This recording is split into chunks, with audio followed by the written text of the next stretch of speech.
Model সেজে দিনের পর দিন ধোঁকা। শেষমেশ পুলিশের হাতে গ্রেপ্তার হলো 22 বছরের এক যুবক। শো অফ কালচার আমাদের মধ্যে এত পরিমাণে বেড়ে গিয়েছে যে নিজেকে প্রভাবশালী প্রমাণ করতে বিগত 2 বছর ধরে পুলিশের বেশে ঘুরে বেড়াচ্ছিল ওই যুবক। কেউ গুণাক্ষরেও টের পায়নি সে ভুয়ো পুলিশ। এত কম বয়সে পুলিশের চাকরি পাওয়ায় এলাকায় অনেকেই তাকে নিয়ে গর্ববোধ করত। তবে এবার আর শেষ রক্ষা হলো না। ভুয়ো পুলিশ সাজার অপরাধে এবার পুলিশের জালেই ধরা পড়ল উত্তর 24 পরগনা জেলার গাইঘাটার বাসিন্দা বছর 22-এর অঙ্কিত ঘোষ। টানা 2 বছর ধরে পুলিশ কনস্টেবলের পোশাক বানিয়ে তা পরে বিভিন্ন জায়গায় ঘুরে বেড়াতো সে।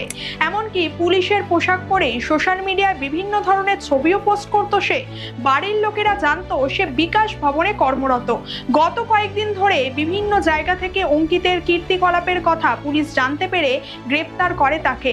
ভুয়ো ডাক্তার, ভুয়ো শিক্ষক, ভুয়ো আইনজীবীর পর এবার ভুয়ো পুলিশ। আর কাকে বিশ্বাস করবে?